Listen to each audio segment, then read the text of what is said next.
हे भगवान, ये मेरा ससुराल है या ऑल इंडिया काला कपड़ा यूनियन का हेड ऑफिस?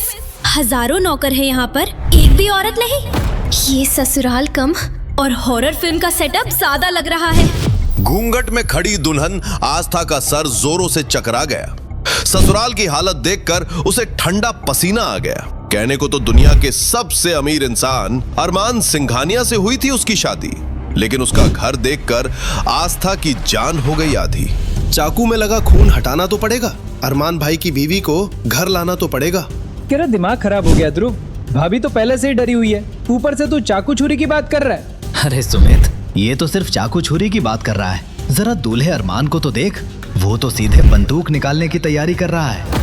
अरमान सिंघानिया था दुनिया का नंबर 1 बिजनेसमैन। दुनिया की सारी लड़कियां थीं उसकी खूबसूरती की फैन, लेकिन अरमान के दिल के साथ साथ उसके घर में भी थी औरतों की एंट्री बैन। पूरी जिंदगी कुंवारे रहने का था अरमान और उसके चारों भाइयों का प्लान, पर अरमान के दादाजी ने लिया ऐसा स्टैंड कि अरमान सीधे अपनी दुल्हन के साथ हुआ घर पर लैंड। अरमान की काली जिंदगी में लगा लाल जोड़े का तड़का, और इस शादी पर अपने भाइयों का रिएक्शन देख उसे मिल गया बंदूक निकालने का मौका। बंद करो ये हंसी मजाक और रास्ता छोड़ो, नहीं तो। अरमान की हरकतों से माहौल फिर से हुआ कुछ भारी। तभी आस्था के चौथे देवर आहान ने भी मुंह खोलने की कर ली तैयारी। देख लो आकाश भाई, ये तो है अन्याय। हम पर तो लगा रखा है लड़कियों को देखने तक की पाबंदी, और जिसे लड़कियां पसंद ही नहीं वो ले आया अपनी बंदी। चुप कर, अगर अरमान ने तेरी बात सुन ली तो वो तेरी जिंदगी कर देगा आधी, क्योंकि जो सामने खड़ी है वो अरमान की बंदी नहीं, हम सब की है भाभी। गुस्से में अरमान का पारा हो रहा था हाई। तभी कड़कती आवाज में दादाजी का आदेश दिया सुनाई। क्या बकवास है, चुपचाप अभी के अभी ये खेल खत्म करो, कोई बहस नहीं, फौरन गृह प्रवेश शुरू करो।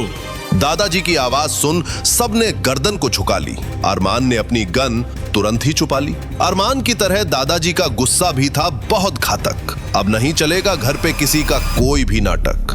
दादाजी की डांट से सब लोग डर जाते हैं और आस्था अरमान के स्वागत के लिए फूलों की माला के साथ आरती की थाली लेकर आते हैं। भाभी भैया स्वागत। ये हार तो हम ही पहनाएंगे, वरना गृह प्रवेश का फोटो क्लास ही कैसे लाएंगे। फूलों की माला को देखकर एक बार फिर से अरमान का गुस्सा अपने चरम पर आया। गुस्से में उसने आरती की थाली फेंकी और माला को पैरों से कुचल डाला।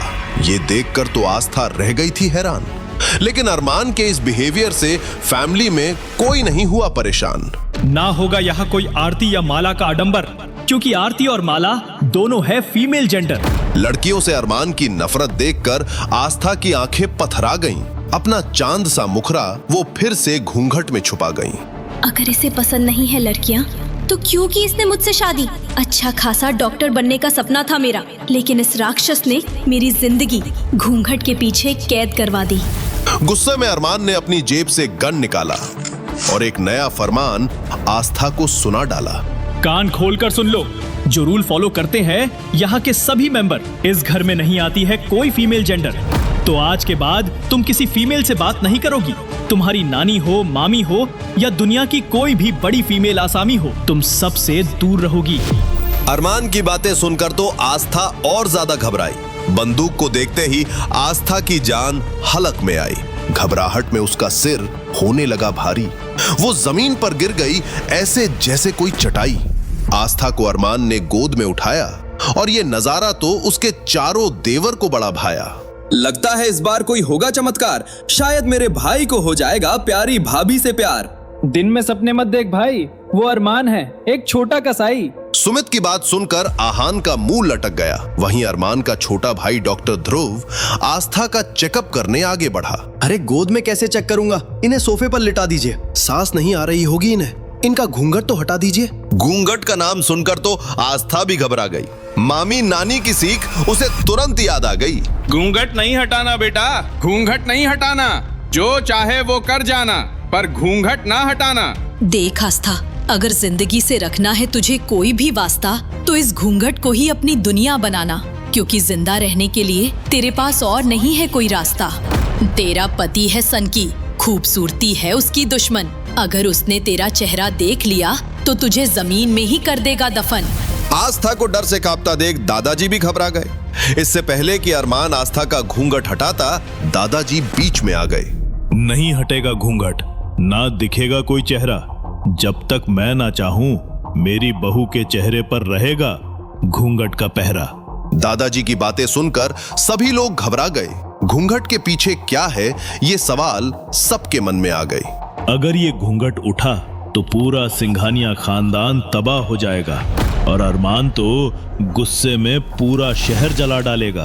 दादाजी के मन में चल रहे थे तूफान। अरमान को तुरंत स्टडी रूम में आने का उन्होंने सुनाया फरमान। आस्था को अरमान ने बेडरूम में सुला दिया और बिना वक्त गवाए फटाफट दादाजी के पास आ गया। ये कैसा बिहेवियर है अरमान? क्या तू मुझे समझाएगा? अगर तू इसी तरह डराता रहा मेरी बहू को तो मेरा परपोता कैसे आएगा? शादी की डील हुई थी दादाजी, पोते की नहीं थी कोई बात। शादी कर ली मैंने, अब आप जानो और आपके हालात। ऐसे नहीं चलेगा अरमान, तुझे करना होगा समझौता।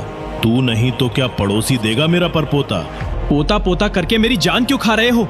अरे मुझे तो लड़कियों से ही नफरत है, ये क्यों नहीं समझ पा रहे हो? बहुत हुआ अरमान, और मुझे नहीं सुनना तेरा कोई बहाना। अब तुझे हर हाल में इस खानदान का वारिस है लाना। बस बहुत हो गया दादाजी, मेरा दिमाग ना खराब करो। आपका परपोता आपकी प्रॉब्लम है, तो आप खुद ही इसे सॉल्व करो। अरे ऐसे कैसे मैं अपनी प्रॉब्लम खुद ही सॉल्व कर पाऊंगा? परपोता कोई सामान नहीं जो मैं ऑनलाइन मंगवा लूंगा। दादाजी, इस शादी में मेरी नहीं थी कोई मर्जी, ये तो आपकी जिद थी, बस आपकी ही थी खुदगर्जी। अपने परपोते के लिए मैं तो किसी भी हद तक जाऊंगा। अगर तूने मेरी बात नहीं मानी तो मैं अपनी जान गंवाऊंगा। दादाजी ने गुस्से में अपने माथे पर गन तान दी। परपोते के लिए जान देने की उन्होंने मन में ठान ली। दादाजी की धमकी सुनकर अरमान के पैर भी डोले। दादाजी की फिक्र में उसने सारे पत्ते खोले। ठीक है दादाजी, मैं दूंगा आपको परपोता, लेकिन अगर आपकी बहू खूबसूरत निकली तो नहीं मिलेगा उसे जीने का दूसरा मौका। दादाजी के हाथों से अरमान ने गन छीन लिया। रिवॉल्वर को खोलकर उसे पूरी तरह लोड किया। दादाजी को कुछ इशारे कर अरमान अपने कमरे में चला गया। वहीं दादाजी का चेहरा तो ठंडे पसीने से भर गया। बदल गया है वक्त पर, बदले नहीं हालात। सालों पहले तेरे पिता ने भी कही थी लगभग ऐसी ही बात। पापा, आपने जबरदस्ती मेरी शादी करवाई है, वो भी एक ऐसी लड़की से जिसका मैंने चेहरा भी नहीं देखा। अब अगर वो लड़की सुंदर नहीं हुई तो आज और अभी इस रिवॉल्वर की सारी गोलियां मैं उसकी खोपड़ी में उतार दूंगा। जाने क्या सीक्रेट था उनके अतीत में, जाने क्या था राज। ये फैमिली प्रॉब्लम सामने आ गई आज। अरमान की बातें सुनकर दादाजी भी डरने लगते हैं। डरते हुए वो कान्हा जी से प्रार्थना करने लगते हैं। हे कान्हा जी, सालों पहले जो हुआ वो दोबारा मत होने देना।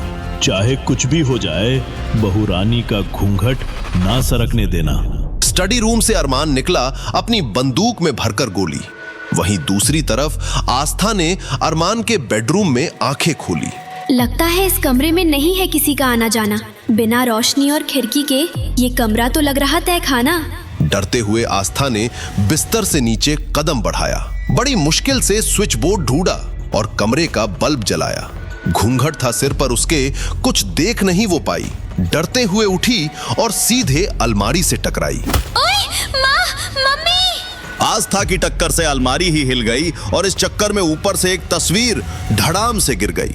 तस्वीर में थे दो लोग, एक आदमी और एक औरत का जोड़ा। उसे देखकर तो आस्था का दिमाग 100 की स्पीड में दौड़ा। इस आदमी की तस्वीर को तो आस्था ने ड्राइंग रूम में देखा था, जिसके ऊपर चंदन का सुंदर हार भी लटक रहा था। बगल की औरत के चेहरे पर लगा था लाल रंग का क्रॉस। ये देखकर आस्था ने फिर से खो दिए होश। जिस घर में फीमेल का नाम तक है बैन, वहाँ कहाँ से आई ये तस्वीर? किसका है ये डरावना प्लान? सवालों के तूफान से आस्था थी घिरी हुई। आखिर कौन थी ये औरत और अरमान से कैसे थी जुड़ी हुई? अरमान तो नफरत करता है औरतों से, फिर उसके कमरे में इस तस्वीर का क्या है काम? आखिर इस औरत के चेहरे पर क्यों है लाल क्रॉस का निशान? क्यों करता अरमान लड़कियों से इतनी नफरत भाई? अगर नफरत ही थी तो उसने आस्था से शादी क्यों रचाई? सवालों के तूफान ने आस्था का दिमाग कर दिया था जाम। तभी कमरे का दरवाजा खुला धड़ाम। तुम्हारी हिम्मत कैसे हुई इस तस्वीर को हाथ लगाने की? मैंने कुछ नहीं किया, ये तस्वीर तो खुद ब खुद गिर गई। तुम्हें इसकी सजा मिलेगी मिसेस अरमान सिंघानिया। गुस्से में अरमान आस्था की तरफ बढ़ने लगा। दोनों के बीच का फासला धीरे धीरे घटने लगा। अगले ही पल अरमान ने आस्था का घूंघट हटाया। घूंघट में छुपा चेहरा देख गुस्से से वो चिल्लाया, नहीं, ये सच नहीं हो सकता। इतना बड़ा धोखा। बचाओ! बहू रानी, भाभी! आखिर घूंघट में क्या देखा था अरमान ने, जिसे देख वो ऐसे भड़क गया? किस पर चली गोली? कौन जिंदा बचा और कौन लुढ़क गया? क्या हुआ था अरमान के अतीत में? क्यों करता था वो लड़कियों से इतनी नफरत? और ऐसी क्या मजबूरी हुई उसकी कि उसने आस्था से शादी कर ली झटपट? किसकी तस्वीर थी अरमान के कमरे में? और क्या था सच उस औरत के चेहरे पर लगे लाल निशान का? आगे क्या होगा आस्था और अरमान का? क्या अरमान करेगा इस शादी से समझौता? क्या दादाजी को मिल पाएगा उनका परपोता? इन सभी सवालों का जवाब जानने के लिए अभी डाउनलोड करें पॉकेट FM और सुनिए ये कहानी तेरे इश्क में, वो भी बिल्कुल फ्री।